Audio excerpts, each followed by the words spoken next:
We're live. I like it when it tells me I'm live. I wasn't sure for a second, but now that I know. So we are live, and this is another little fairy tale for Scarlett and Izzy and Gavin and Aries and Rowan and River and Reagan and the littlest one, Riot. Yeah, this is Ranunculus, the Meadow Sprite.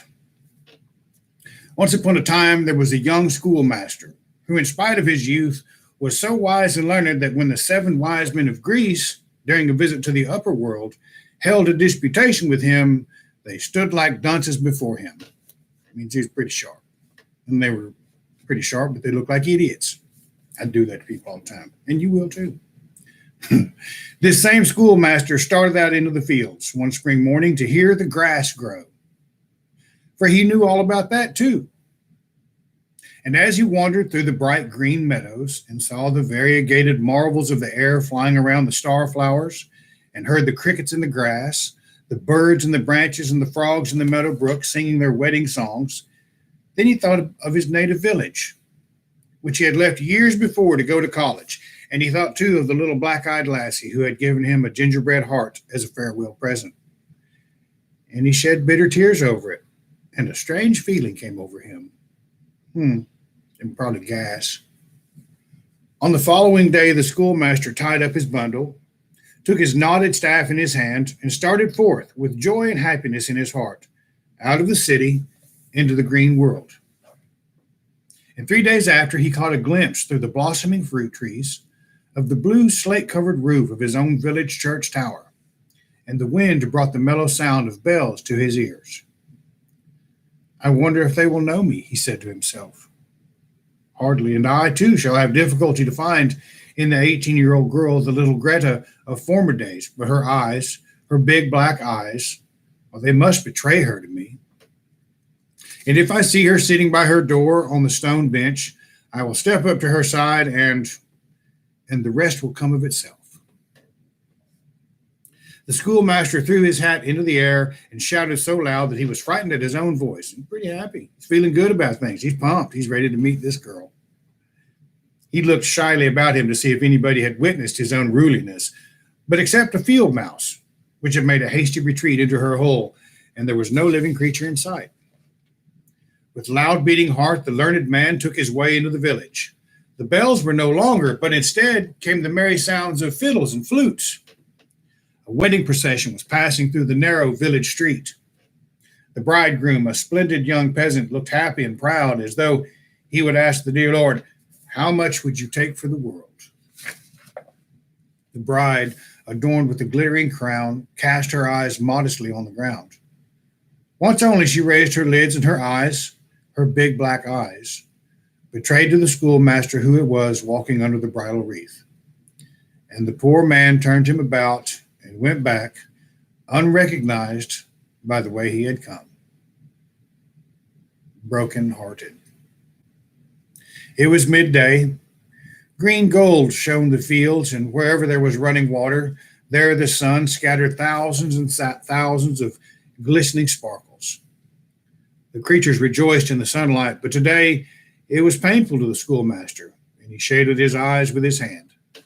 Thus he strode along. A traveler joined him, who must have already gone a long distance, for he looked like a wandering cloud of dust. "Good friend," said the stranger to the schoolmaster, "the sunlight blinds your eyes, does it not?" The schoolmaster assented, "Yes." "See," continues the other, "there is no better help for it than a pair of gray spectacles such as I wear. Try them once." And with these words, he took the spectacles off his nose and handed them to the schoolmaster. He's got himself a cool pair of sunglasses. The latter consented and put on the dull-colored glasses, and they really did his hot eyes good. The sun lost its bright glare, the meadow with its red and yellow flowers, the trees and bushes, and the roof of heaven, everything was gray. And so it seemed quite right to the schoolmaster. There was a grayness in his own heart. "Are you willing to sell them?" he asked of the strange traveler. "They are in good hands," was the reply, "and I always carry several pairs of such spectacles with me. Keep them to remember me, Her Majestar." "Ah, do you know me?" And may I ask? Who I am? Interrupted the stranger, finishing out the question. My name is Grumbler. Farewell. With this words, he struck into a bypath and soon was out of sight. The schoolmaster pressed the gray glass firmly on his nose and went his way. Years had fled since this took place. The schoolmaster had become a crusty old bachelor and had forgotten how to find pleasure in the world. He still went out into the field, but the green of the trees no longer existed for him. He pulled up the plants by their roots, carried them home, and pressed and dried them. Then he laid the flower mummies on gray blotting paper, wrote a Latin name beneath, and this was his only pleasure, if pleasure it could be called. One day during one of his expeditions, the schoolmaster came to an out-of-the-way valley, and through it flowed a brook, which turned a mill. And as he was thirsty, he asked the old woman who was sunning herself before the door if she would give him a drink. The old woman said yes, invited the guest to sit down, and went into the house. Soon after, a young girl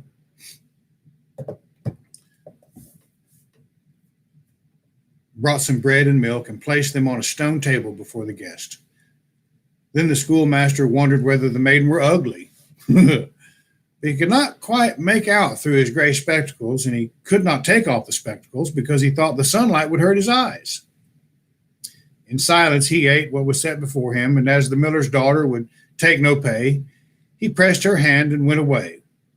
But she looked after the melancholy man till he disappeared behind the bushes. The meadow valley in which the mill stood must have fostered many kinds of strange plants. For 3 days after his first visit, the learned schoolmaster came again and had a talk at the mill. Ooh, there's something going on here. And he came more and more often and was soon a welcome guest. He brought sugar, coffee, snuff, and other judicious gifts to the old grandmother and entertained the miller with edifying conversations. But to his fair-haired daughter he never said a word, but contented himself with looking at the beautiful girl from time to time through his gray spectacles. Then the miller would nudge the grandmother gently with his elbow, and the old woman would nod her white head. One day when the schoolmaster had left the mill and was going along the edge of the meadow, he noticed a mole caught in a snare, kicking and struggling to escape death on the gallows. The good-hearted man stepped up to him, set the prisoner free, and put him on the ground. Then the mole and schoolmaster each went his way. As the learned man was sitting in his study on the evening of the same day, it happened that a bat came flying in at the open window. Well, that was not at all strange, but that on the bat rode a little man, no bigger than your finger, and that this little man got down and made a low bow before the schoolmaster. This indeed appeared very extraordinary. What do you want here? He asked the little creature, not very graciously. Go to some storyteller and don't disturb the work of sensible people. But the little man did not allow himself to be confused. He came nearer, sat down on the box of writing sand, and said, Do not send me away from you. I have kind intentions towards you, for you helped me out of serious trouble today. I was the mole that you released from the snare. So, and who are you in reality? Asked the scholar, inspecting the little fellow through his glasses. He had been a dainty, trim figure, and if the spectacles had not been gray, the schoolmaster could have seen that the little man wore a green coat and a golden yellow cap. I am the meadow sprite, Ranunculus, said the dwarf. My servants care for the grass and the flowers. Some wash them with dew, others comb them with sunbeams, and still others carry food to their roots. The last named I wished to watch their work this morning, and that they may not recognize me. I took the form of a mole. By this means, I fell into the snare from which your hand set me free. And now I am here to thank you and to do you some service in return. What can you mean? Said the schoolmaster. Why, you are a learned man, said Ranunculus. You are familiar with the flowers and plants in the meadow and on the mountains, in the woods and the fields, but there is one flower you do not know. Well, what is that? Said the schoolmaster excitedly. Why, it is the flower called Heart's Joy. Well, no, I do not know it. But I do, said Ranunculus, and I will tell you where to find it. If you follow along the Mill Brook, which you are familiar with, to its source, you will come to a rock, and there you will find a cave which people call the Goblin's Cavern. And in front of the entrance blooms the flower Heart's Joy, but only on Trinity Sunday at the hour of sunrise, and whoever is on the spot can then pluck the blossom. Do you want to understand all that I have said? Perfectly. Then good luck to you, said the little man, and he mounted his winged steed and flew out of the open window. The schoolmaster rubbed his forehead in amazement, shook his head. Then he buried himself in the folio volume bound in pigskin. Wonder if you can eat it like a pork rind. A couple of days after this occurrence, at the hour of twilight, the miller's pretty daughter sat before the meadow mill, and the grandmother by her side.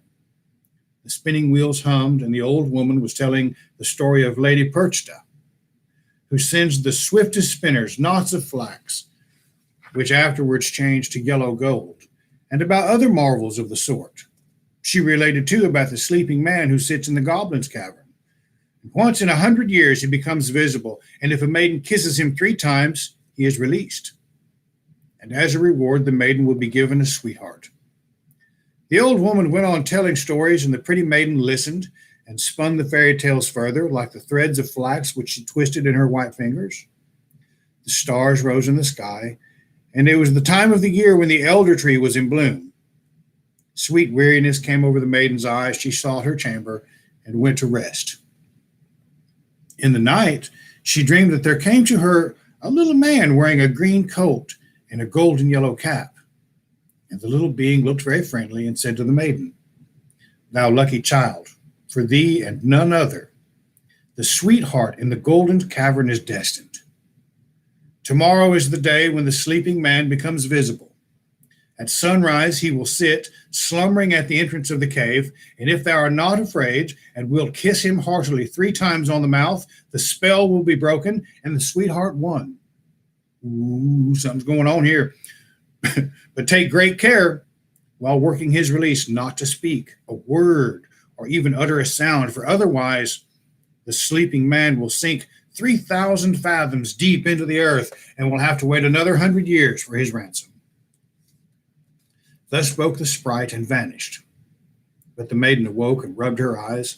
A sweet odor, as from new mown hay, filled the chamber, and the gray morning light peeped in through the cracks of the shutters. Then the damsel, full of courage, arose from her couch and dressed herself. Quietly she left the house, and tucking up her petticoats, hastened through the dewy grass to the Goblin's Cavern.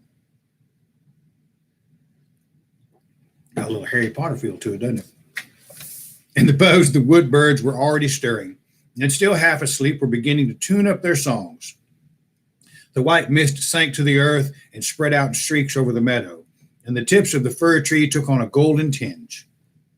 There stood the miller's lovely daughter at the entrance of the cave, and truly, just as the little dwarf had predicted, there sat the sleeping man on a moss-covered stone. The maiden almost uttered a loud cry, for the sleeping man looked so exactly like the schoolmaster, even to wearing a pair of gray glasses on his nose. Ooh. Fortunately, the damsel bethought herself out of the little man's warning, and silently, but with a loud beating heart, she drew nearer the sleeper to perform the benignant task of setting him free. And it did not seem to her nearly as frightful as she imagined beforehand. Gently she bent over the slumberer and kissed him on the mouth. The man stirred as if he would awaken. The maiden kissed him a second time, and the man opened his weary eyelids and looked at the damsel dreamily through his gray spectacles. But she remained resolute and pressed the third kiss on his lips. Then the man, fully awake, jumped up from his seat in such a haste that the glasses fell from his nose and broke into 1,000 pieces on the stony ground. And he saw again, for the first time in many years, the verdure of spring gleaming in the sunlight, the bright flowers, the blue sky, and in the midst of all of this glory, a maiden as beautiful as May rose and slender as a lily. And he took her in her arms and gave her the 3 kisses back again, and countless others followed these. But on a bright yellow marigold sat the meadow sprite Ranunculus, kicking his little legs for joy. Then he jumped down making the flower shake violently, and went about his momentous affairs. He had kept his word. The schoolmaster had found his heart's joy, and the miller's pretty daughter her sweetheart.